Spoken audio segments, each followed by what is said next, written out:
On the southern slope of a hill in Cyprus, in the northeastern corner of a room built for pressing olives, excavators found a small clay juglet resting in a soaking pit. The press room measured 15 meters by 18, and it is 4,000 years old. The people who worked there had no alcohol, no glassware, no thermometer, no concept of a molecule. The residues on their vessels still carry the chemical signatures of the aromatic plants they were processing on the day an earthquake ended the place. What came out of that corner is on your bathroom shelf right now. It is in your shampoo, your laundry detergent, the bar of soap beside your sink. The obvious question is which flowers they used, and that question leads nowhere. The flowers were never the difficult part. The real question is stranger, and answering it changes what the bottle in your hand is, because it is the problem of capturing a substance whose defining property is that it is escaping. Scent reaches you only because the molecules carrying it are abandoning the thing that made them. To store a smell is to trap the act of leaving. The flower was never the answer. The fat was. Every valuable thing in the ancient world had a vessel built for it. Grain went into sealed jars, copper went into stone molds, and olive oil went into storage vats that held 300 to 500 liters each. Dye went into basins sunk in the workshop floor. And one thing had no container. A smell could not be poured, weighed, sealed, traded for metal, or left to a child. It could not be moved from the valley where it grew to the town where somebody wanted it, and it could not be held back for a season when it was needed. A flowering shrub perfumed the air for a few paces around itself, for a few weeks a year, and then it stopped. No version of it survived the walk home. That limitation is easy to underestimate from inside a world that has already solved it. Scent was not decoration. It was the working medium of religion, of medicine, and of rank. Temples ran on aromatic smoke. The dead were treated with scented substances because the alternative was the smell of what a body does, and physicians used odor as both the diagnosis and the drug. A person standing could be read before a word was spoken, from what came off their skin. Every one of those uses demanded a scent that could be released on demand, in a place chosen by a person, rather than by a plant. So the demand was enormous, it was ancient, and it went unmet.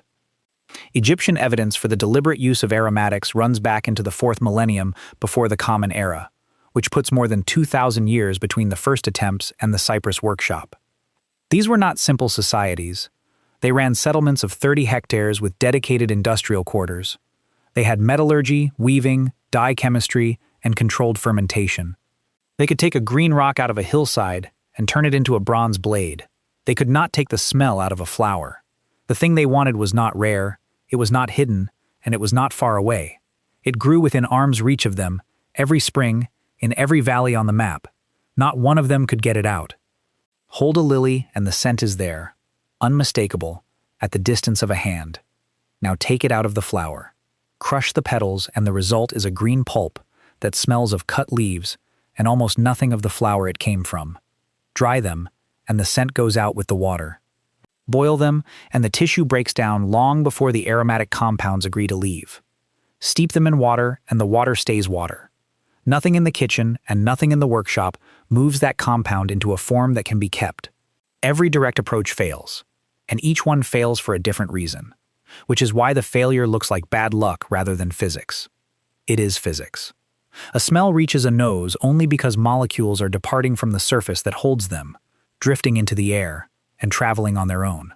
That departure is not a side effect of fragrance, it is the definition of fragrance. A compound that stays put has no odor at all, regardless of what it is made of. So the ancient perfumer was being asked to collect a substance whose only detectable property was the act of getting away, and to collect it in bulk, and to keep it.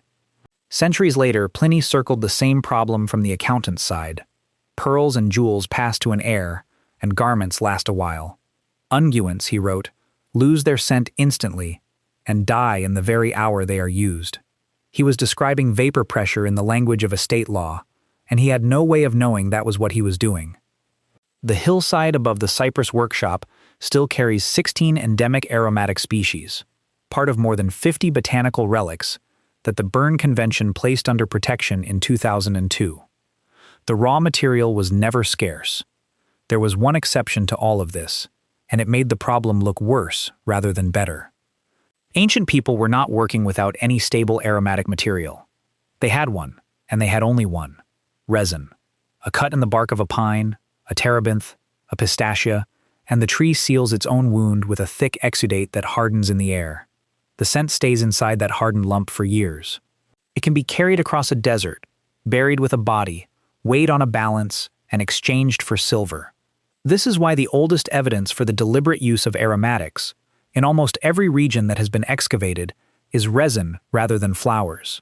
It is also why the first delivery method was fire. Burning a resin lump forces the aromatic fraction into the air all at once, which is a crude solution and an effective one. The English word carries the fossil of that technique, since perfume comes from a Latin phrase meaning through smoke. Resin, in other words, was a scent that had already solved its own storage problem before any human touched it. The tree did the work. And that is exactly what makes the exception so cruel.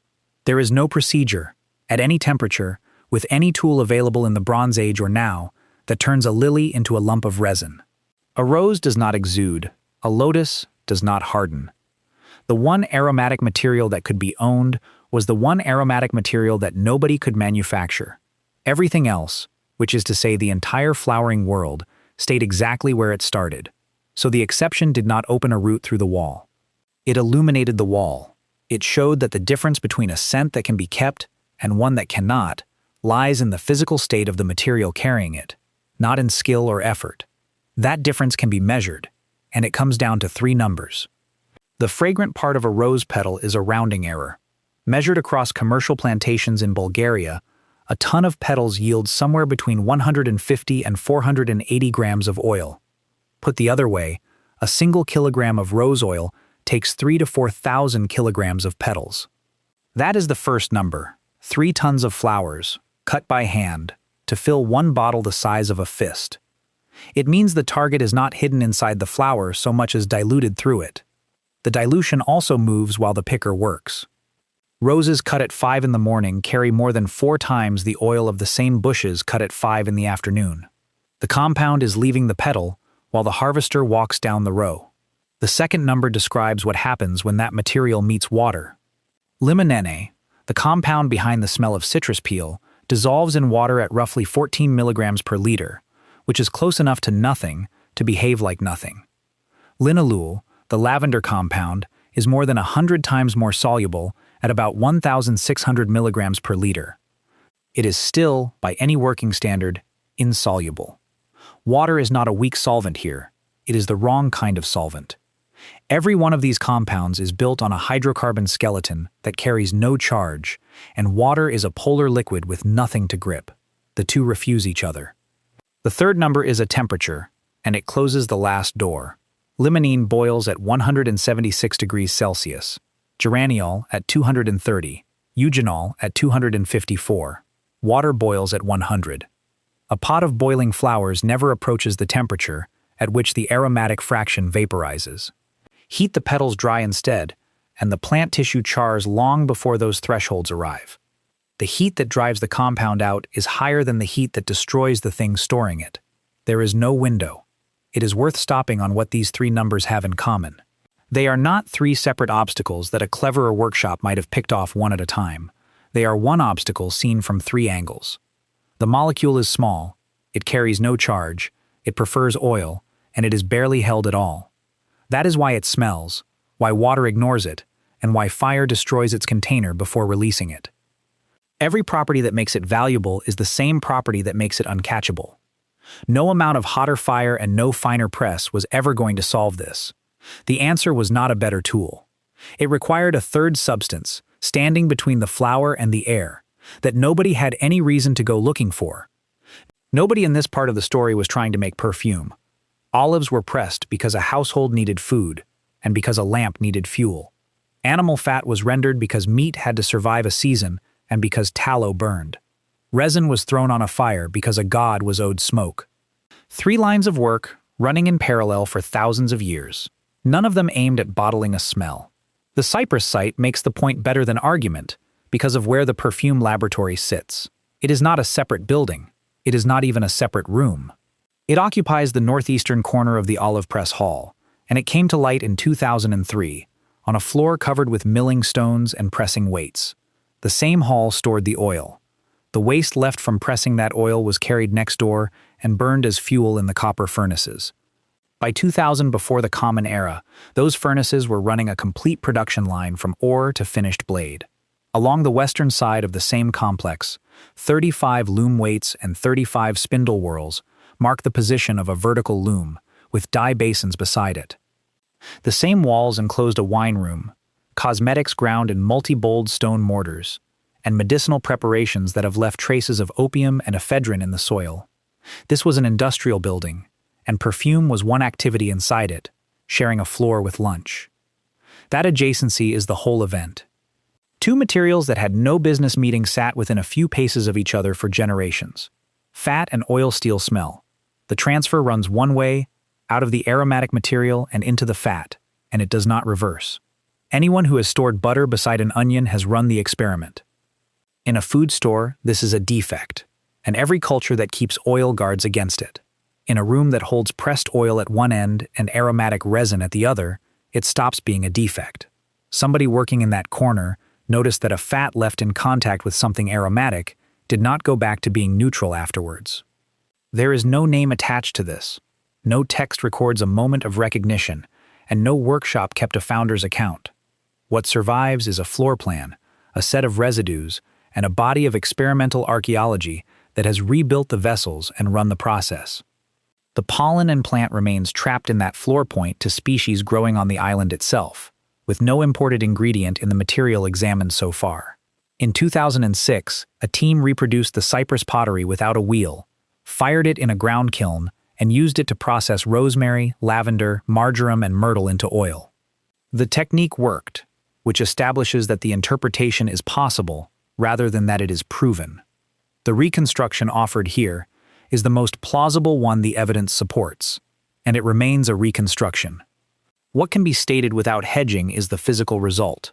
Oil that has sat with aromatic material comes away carrying the smell, and holds it for months after the plant is gone. Water comes away as water. Fire destroys both. So what is fat doing that water and fire cannot? The third substance was already in the building, in quantity, in the jars along the western wall. Fat, the procedure that grew around it, can be described without any chemistry at all. Aromatic material goes into oil or into rendered fat. The mixture is warmed gently, and it is left. The spent plant matter is strained out, and a fresh batch goes in. That cycle repeats, sometimes 7 times over, and the oil grows stronger with each charge. Warmed, the process is now called hot maceration, and left cold with fat rather than oil, it is called enfleurage. Both names are modern, and the technique is not. To see why it works, it helps to define what is actually being moved. A molecule can only be smelled if it satisfies 3 conditions at once. It has to evaporate at ordinary temperatures, it has to repel water, and it has to be small. The ceiling on size sits at roughly 300 daltons, a unit of molecular mass, and the largest odorant anyone has ever identified comes in at 296. Above that line, nothing has a smell. Sugar is too heavy to smell, which is why an open bowl of it is odorless, while the fruit beside it is not. On the receiving end, the human nose runs about 400 working olfactory receptors, and after decades of effort, only around 1 in 10 of them has a published match to a specific molecule. The system that detects these compounds is still largely uncharted. The system that captures them turns on a single property. Of the 3 conditions, the one that matters for a Bronze Age workshop is the second. These molecules repel water, which is the same as saying they are drawn to oil. The reason fat works can be reduced to a single number, and nobody who used it knew the number existed. An aromatic molecule is built on a skeleton of carbon and hydrogen that carries no electrical charge across it. Fat is built the same way. A triglyceride is 3 long hydrocarbon chains hung off a small backbone, and across most of its length it carries no charge either. Water is the opposite, a small molecule with a strong positive end and a strong negative end. Chemists compress this into a rule of thumb that is crude and almost always right. Like dissolves like. When a molecule is offered a choice between an oil phase and a water phase, it distributes itself between the two, and the ratio of that distribution is a fixed property of the molecule. The measurement is called the partition coefficient, written as log p. For limonene, log p is 4.5. Because the scale is logarithmic, that figure means limonene will sit in the oil roughly 30,000 times more readily than in the water beside it. Geraniol, the rose alcohol, sits lower at 3.28, and the consequence shows up in the workshop. Geraniol dissolves in water at 686 milligrams per liter, about 50 times more than limonene, which means any process running through water bleeds part of the rose away. Fat has no such leak. The molecule does not stop moving when it enters the oil. It simply spends almost all of its time there. It is worth pausing on the size of that ratio because it is doing all of the work in this story. 30,000 to 1 is not an advantage, it is a trapdoor. Every workshop in this account was operating that trapdoor at industrial scale for 2,000 years without a word for it. They knew how to do it. None of them knew why it worked. What they did know was that the oil itself had to be prepared first. Ancient perfumers did not describe their craft with a metaphor from music. There were no top notes and no base notes. The metaphor they used came from the dye vat. Before any aromatic went near it, the base oil was heated together with astringent material, calamus root, coriander seed, cypress, worked into a paste with wine or water. Theophrastus records that the balanos oil favored for the finest work was heated for 10 days and 10 nights before the perfumer began. 10 days of preparation before the first flower. The process had a name, they called it stipsis, and the additives were called stimata, and the word belongs to the vocabulary of astringency, the puckering sensation of alum or an unripe fruit. The model behind it was mordanting, the treatment that fixes a dye into cloth. Resins and roots were understood to act on an oil the way a mordant acts on wool, making it more willing to take a quality and more able to hold that quality afterwards.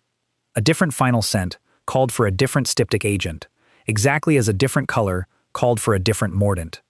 The model is wrong. Nothing is being fixed into the oil in the way a dye is fixed into a fiber, and what the treatment actually does is strip the oil of its own smell and change the character of the medium. But wrong is not the same as useless, and this model ran a working industry for 2,000 years. The same instinct governs how they chose the oil in the first place. Theophrastus rates balanos highest because it is the least viscous, and he warns that olive oil kept longer than a year has thickened past use. He is selecting for a physical property of the liquid and grading his suppliers on it. He has no name for that property. Capturing the scent, it turned out, was only the first half of the problem. A sentence written in the year 77 describes vapor pressure without having a word for it. Pliny sets out the anatomy of a perfume in two parts. There is the liquid, which is the oil, and which he calls the astringent. And there is the solid, which is the aromatic material, and which he calls the sweetener. Then he adds a note that reads like a workshop instruction. Resin or gum has to go in to hold the scent in the solid part, because without them it evaporates and disappears very quickly. He is right about the effect, and he has no access to the cause. The cause is mass. Resin molecules are large and heavy, they leave a surface reluctantly, and their vapor pressure is low. Mixed into a formulation, they pull the escape rate of the whole preparation down with them. The numbers are stark. Limonene has a vapor pressure of 1.54 millimeters of mercury at 25 degrees, while eugenol, the clove compound, sits at 1/100th of a millimeter. That is a factor of more than 100 between two liquids that look identical in a dish. It is also the difference between a scent that is gone within the hour and one that is still on a wrist at nightfall. The modern trade calls a component used this way a fixative, and the fixative every ancient system reached for was resin. The material that opened this story returns at the end of it in a completely different role. It was never the source of the perfume, it was the break. The full system was now in place, and not one part of it had been designed. A solvent that outbids the air, a treatment that strips the solvent, a weight that holds it down. Nobody drew the plan. This capability was not invented in one place and carried outward. 5 regions arrived at it, and they did not arrive by the same route. Start at Assur, on the Tigris, around 1200 before the Common Era. A clay tablet now in Berlin, catalogued as a Middle Assyrian literary text, records a perfume recipe and names the person reciting it. Taputi, holding the title Belat Ekale, overseer of the palace household. A second name appears alongside hers, and the first half of it has broken away. The ingredients are listed in the same text: flowers, oil, calamus, cypress, myrrh, and balsam, the standard Near Eastern repertoire. None of it is exotic. The distinctive feature of the Mesopotamian system is not a technique, it is paperwork. The procedure was written down, inside a bureaucracy, by people holding administrative titles: steeping, straining, steeping again, filtering repeatedly until the liquid ran clear, each stage set out as a sequence somebody else could follow. That is a different kind of object from a craft passed hand to hand in a workshop. It is a specification. The text presents the recipe as something spoken aloud for the king, which places the work inside court ritual as much as inside the accounts. A caution belongs here, because this tablet has been asked to carry more weight than it can hold. Taputzi is regularly described as the first chemist and the inventor of the still. The tablet supports neither claim. What it supports is narrower and still remarkable, which is that she is the earliest named individual anywhere in the written record attached to the extraction of scent. Before her, the procedures exist and the people do not. After her, the craft has a payroll. Egypt made the strangest choice of the five, and it was a choice about the thing that has no smell. The base oils prized above all others were moringa, called ben oil, and balanos. Ben oil is pressed from the seed of a fast-growing tree that Egypt had in abundance. Neither has much of an odor. Both resist going rancid far longer than olive oil in a hot climate. That combination is the whole point. In a country where a jar might sit through decades of summers, stability outranked fragrance as a design criterion. The Egyptian innovation was to optimize the solvent rather than the scent. Everything else in the system follows from that decision. Because the base kept, the ingredient list could reach further. And because the base was neutral, the additives could be read. The clearest evidence comes from a mummification workshop at Saqqara, excavated in 2016 and dating to the 26th dynasty. 31 ceramic vessels were recovered with their contents labeled on the outside, and in some cases with instructions for use. That combination is close to unique in the ancient record, because it allows a written name to be checked against a chemical analysis. One of those names is Sephet, long translated as a sacred oil. Analysis showed it to be a fat-based, unguent-carrying plant additives, which is the Egyptian system stated in a single jar. The labor behind it was substantial.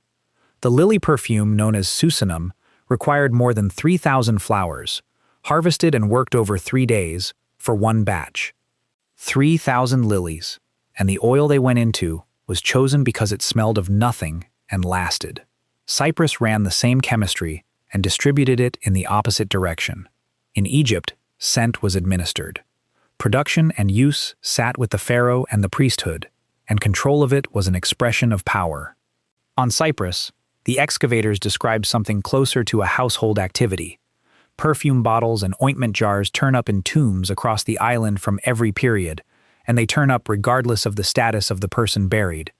Girls entering the temple for the initiation ritual were anointed whatever family they came from. The claim rests on distribution rather than on a text, and the excavators state it as an inference. This is the same physical process serving a completely different social shape. The technical signature of the island is breadth rather than depth. Its workshops handled coriander, myrtle, laurel, rosemary, lavender, pine resin, and a citrus close to bergamot, and blended them into a base of olive or almond oil. Not one of those is a rare import. They grow on the hillsides above the workshop, and the result outlasted every other name in the trade. The perfume that took the island's name survived the collapse of Rome, traveled through medieval commerce, and was still being sold under that name in the 1800s. In 1917, a French perfumer used it to define one of the standard olfactory families, and it holds that position now, Chypre. It is the only fragrance family named after a place, and it has carried the same name for roughly 20 centuries. The island did not invent the chemistry.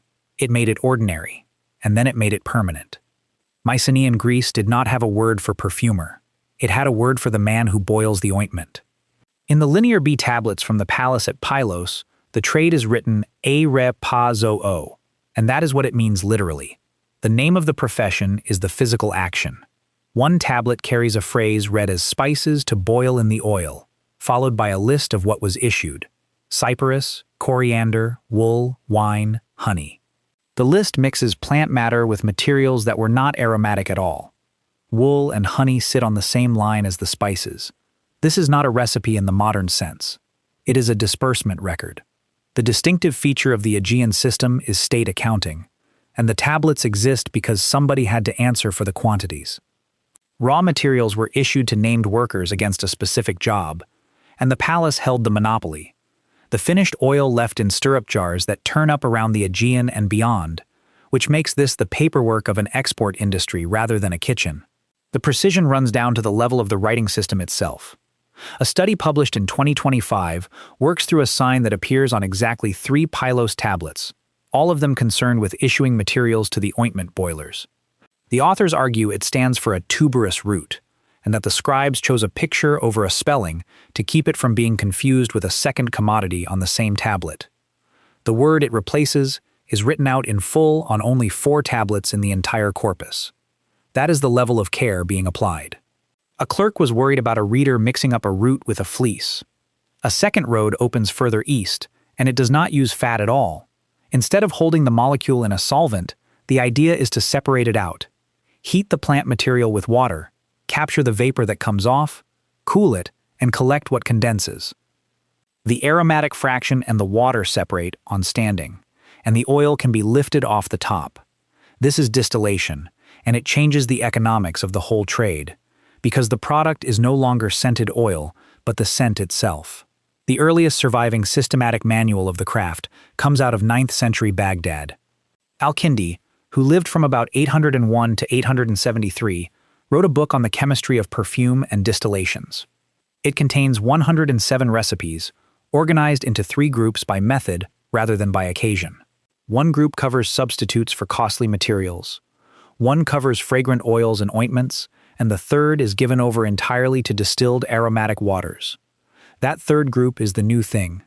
A book organized by method is a book written by somebody who expects the reader to run the process, not to buy the result. Line the 5 systems up, and the technical answers have almost nothing in common. A palace archive in Assur, a stability first oil in Egypt, a household product on Cyprus, a state ledger at Pylos, a still in Baghdad. Different centuries, different languages, different apparatus. Underneath all 5 sits the same handful of molecules with the same 3 properties, behaving the same way every time. Convergence, not diffusion. And all 5 systems shared one weakness, which none of them could see, and which is still in the bottle. A resin that grows only in the rainforests of Southeast Asia has been found in an Egyptian embalming workshop. It sat there alongside elemi, which comes from the same kind of forest, in vessels dated to roughly 2,500 years ago. The same jars carried cedar, juniper and cypress products, and pistachio resin from around the Mediterranean. That single workshop was drawing on a catchment running from the Levantine coast to tropical Asia, and the reason was scent. Nothing else in the ancient economy pulled a supply line that long for a material with no calories and no structural use. Aromatics were the first cargo with a value-to-weight ratio high enough to make the journey pay. A sack of grain cannot cross an ocean profitably. A jar of scented oil can. By the 1st century, the flow had grown large enough to alarm the people watching it. Pliny put the annual outflow from the Roman Empire to India, China, and Arabia at 100 million sesterces, and he was quoting the lowest plausible figure. He priced the best unguents above 400 denarii a pound, with cinnamon preparations running from 35 to 300. He also recorded what that money bought, which was a substance that stopped existing within the hour. Underneath the ledger, there are individual people. One of them has a name. Senetzene was wet nurse to the pharaoh Amenhotep II and held the title Ornament of the King. She died around 1450 before the Common Era and was buried in the Valley of the Kings. 2 of her canopic jars were removed from the tomb in 1900 and sat in a German museum for over a century. In 2023, 6 samples of the balm inside them were run through mass spectrometry: beeswax, plant oil, animal fat, bitumen, resin from larch trees growing on the northern Mediterranean, and possibly damar from Southeast Asia. Her body is gone, and so are the organs those jars once held. The recipe survived. The weakness sits inside the molecule, and it is the same property that made the whole thing possible. A compound evaporates readily because it is small and only loosely bound to whatever holds it. A compound reacts with oxygen for exactly the same structural reasons. Volatility and reactivity are not two traits. They are one trait doing two jobs. Every one of the 5 systems had that flaw built into its product. For the ancient workshops, the consequence was rancidity. An oil left standing takes on the flat, waxy smell of its own breakdown, and it takes the perfume down with it. That is why the Egyptian preference for ben oil and balanos was not a matter of taste. It was a fight against oxygen, conducted without any concept of oxygen. The modern version of the same problem is more specific, and it is measured on skin. Limonene and linalool, in their pure form, are close to inert as far as the immune system is concerned. Left in contact with air, they oxidize, and the products of that oxidation are hydroperoxides. Those are potent sensitizers. Dermatologists have a name for a molecule that behaves this way, which is a prehaptin, meaning something harmless until the environment converts it. The scale is not marginal. One study patch-tested 821 consecutive dermatitis patients. 9.4% of them reacted to the hydroperoxides of limonene, and 11.7% reacted to those of linalool. 4.6% reacted to both. Across the general European population, fragrance allergy runs at somewhere between 1.1 and 2.6%. These reactions are not caused by the perfume as it was blended. They are caused by what the perfume slowly becomes while it sits on a bathroom shelf with the cap left off. The thing that reaches a nose is a molecule abandoning a surface, and a molecule abandoning a surface is a molecule meeting air. The molecule is leaving. It was always leaving. That is the smell. That is also the damage. The largest mistakes about this subject were not made by the people making the perfume. They were made by modern readers. Take the word anti-will. It appears throughout Egyptian texts, and for more than a century, it was translated as myrrh, or sometimes as incense. The labeled jars from Saqqara made it possible to test that reading against the residue inside. Antiu is not myrrh. It is a mixture of oils and tars pressed from coniferous trees, cedar, juniper, and cypress, blended together with animal fat. Generations of scholarship had the wrong plant, the wrong part of the plant, and the wrong process. The correction arrived only because Egyptian workers had written on the outside of the pots. The second error is more visible. Egyptian painting shows people at banquets wearing a cone on the head, and the motif runs through the art for something like 1,500 years. The standard explanation, repeated in textbooks and museum captions, is that these were solid lumps of perfumed fat that melted slowly over a wig. No physical example had ever been found. 2 turned up in ordinary graves at Amarna, and the analysis was published in 2019. The main constituent is a biological wax, not fat and not aromatic material. The cones are hollow, and the best preserved skeleton of the 2 has no trace of wax in the hair. It is worth registering what just happened twice. In both cases, the ancient evidence was sitting in a museum drawer, and the error was in the modern sentence written underneath it. Some questions are still open, and the largest one concerns the Cyprus workshop. The excavator argues, on the shape of certain vessels, that distillation equipment existed in the Aegean world in the 2nd millennium before the Common Era. The residue evidence from that site supports something narrower, which is maceration in olive oil. Those 2 statements are not in conflict, but they do not carry the same weight, and this account keeps them separate. The last limit is the hardest one.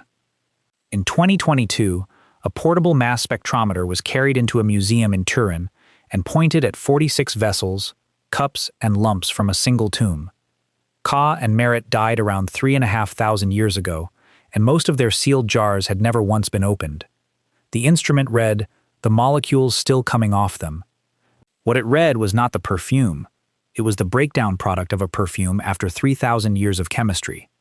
The original left long ago, which is the one thing about it that was never in doubt. The only version still running at full strength is a great deal closer than Turin.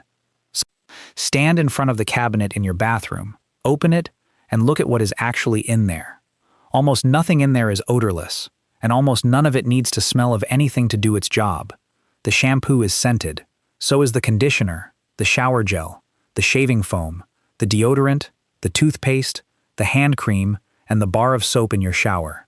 The formulator did not add any of that for performance.